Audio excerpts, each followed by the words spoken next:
ମୁଁ ନିରଞ୍ଜନ ସାହୁ ମାଣିକେଶ୍ୱରୀ ଥ୍ରୁଡ଼ିଆରେ କହୁଛି। ମଣିଷ ମଲା ପରେ ସାଙ୍ଗର କ'ଣ ନେଇକି ଯାଏ? ମଣିଷ ମଲା ପରେ ତିନିଟା ଜିନିଷ ସାଙ୍ଗରେ ଯାଏ: ମନ, କର୍ମ, ଆଶା। ସତ୍ୟ ଯୋଗୁରୁ ମଣିଷ କଳିକାଳ ପର୍ଯ୍ୟନ୍ତ ଏପର୍ଯ୍ୟନ୍ତ ଘୁରି ବୁଲୁଛି। ସତ୍ୟ ଜନ୍ମରୁ ହିସାବ ହେଇ ଆସି କଳିଯୁଗରେ ଶେଷ ହେଲାଣି। ମଣିଷ ଜାଣିପାରୁନାହିଁ ମୋ ଜନ୍ମ ମୃତ୍ୟୁ କାହିଁକି ହେଉଛି, ମୁଁ କାହିଁକି ଉଦ୍ଧାର ହୋଇପାରୁନାହିଁ। ସତ୍ୟ ଯୁଗର ଆୟୁଷ ହେଉଛି 4000 କୋଟି ବର୍ଷ। ଗୋଟେ ଲୋକର ଆୟୁଷ ହେଉଛି ଲକ୍ଷ ବର୍ଷ। ସେଇ ଲକ୍ଷ ବର୍ଷ ଭିତରେ ସେ ମିନିମମ୍ 10-20 ଥର ଜନ୍ମ ହେଇଥିବ। ସେ ମନ ଆଉ କର୍ମ ଆଶା ଧରି ତେତେଆ ଯୁଗ ପର୍ଯ୍ୟନ୍ତ ଆସିଲା। ପ୍ରତ୍ୟେକ ଦିନ ମନ କୁଆଡ଼ିକି ଗଲା, କର୍ମ କାହା ପାଇଁ କଲ, ଆଶା କ'ଣ କଲ। କର୍ମ ଅର୍ଥ ବୁଝିଲେ ଭଗବାନ ପାଇଁ କର୍ମ କରିଥିଲେ ଆମେ ସତ୍ୟ ଯୁଗରୁ ଉଦ୍ଧାର ହେଇପାରିଥାନ୍ତେ। ଆଉ ଆର ପ୍ରମାଣ ହେଉଛି ଆମକୁ ଭଗବାନ ପାଇଁ ସତ୍ୟ ଯୁଗରେ କିଛି କରିନାହାନ୍ତି, ଯାହାଦ୍ୱାରା କି ଆମକୁ ଜନ୍ମ ନେବାକୁ ପଡ଼ୁଛି। ଯଦି ଆମେ ଭଗବାନ ପାଇଁ ମନ ଦେଇଥାନ୍ତେ, ଆଶା କରିଥାନ୍ତେ ଭଗବାନ ପାଇଁ, ନିଶ୍ଚିତ ଆମେ ଜନ୍ମ ମରଣ ଚକ୍ରରୁ ଉଦ୍ଧାର ହେଇଥାନ୍ତେ। ତାର ପ୍ରମାଣ ହେଲା ଆମେ ଭଗବାନଙ୍କୁ ସେତେବେଳେ ଡାକି ନାହାନ୍ତି, ଆମ ହେ ଜ୍ଞାନ କରିଛନ୍ତି, ଯାହାଦ୍ୱାରା କି ଆମକୁ ତ୍ରେତୟା ଯୁଗର ଦ୍ୱାପର ଯୁଗର କଳିଯୁଗ ପର୍ଯ୍ୟନ୍ତ ଆମକୁ ଜନ୍ମ ନେବାକୁ ପଡ଼ୁଛି। ତେଣୁ ଏବେଠୁ ମଣିଷ ଜାଣିବା ଉଚିତ ଯେ ସତ୍ୟ ଯୁଗରୁ ମୁଁ ଡାକି ନାହିଁ, ତ୍ରେତୟାରେ ଡାକି ନାହିଁ, ଦ୍ୱାପରରେ ଡାକି ନାହିଁ, କଳିଯୁଗରେ ଜାଣିବା ପାଇଁ ଚେଷ୍ଟା କରୁଛି। କଳିଯୁଗରେ ଭଗବାନ ସୁବିଧା କରିଦେଲେ, କେବଳ ନାମକୁ ରଖିକି ଆଉ ସବୁ ଭୁଲିଦେଲେ, ଆଉ କିଛି କଲେ କଲେ, କେବଳ ଉଦଣ୍ଡ ନାଚ କୀର୍ତ୍ତନ କଲେ, ଜପ କଲେ ଉଦ୍ଧାର ହେଇଯିବ। ତେଣୁ ପ୍ରତ୍ୟେକ ଜନ୍ମର ଯୁଗର ମନ, କର୍ମକୁ, ଆଶାକୁ ସମିଷ୍ଟି ଧରି ମଣିଷ ଜନ୍ମ ଚକ୍ରରୁ ଉଦ୍ଧାର କରାଯାଏ।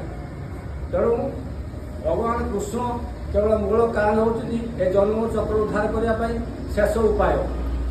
ତେଣୁ ଗୀତାରେ ଲେଖା ହେଇଛି, ତେଷାଂ ଜ୍ଞାନୀ ନିତ୍ୟଯୁକ୍ତ ଏକ ଭକ୍ତି ବିଶେଷତେ ପ୍ରିୟ ହୋ ଜ୍ଞାନୀର ଅର୍ଥ ସଚମ ପ୍ରିୟ। ଯିଏ ଏକ ଭକ୍ତି ଧରେ, କେବଳ କୃଷ୍ଣକୁ ଛାଡ଼ିକି ଅନ୍ୟ କାହାକୁ ଧରେ ନାହିଁ, ସେ ନିଶ୍ଚିତ ମୁକ୍ତି ପାଇଯିବ। ତେଣୁ ଗୀତାରେ କୁହାହେଉଛି, ବହୁନାଙ୍କ ଜନନପନ୍ତେ ଜ୍ଞାନମାନ ମାଙ୍ଗ ପ୍ରପଦ୍ୟନ୍ତେ ବାସୁଦେବ ସର୍ମିତି ସହମାତ୍ମା ସୁଦୁର୍ଲଭ। ତେଣୁ ବହୁ ଜ୍ଞାନମାନ ହେବା ପାଇଁ ହେଲେ ବହୁ ଜନ ବିତି ଯାଇଥାଏ।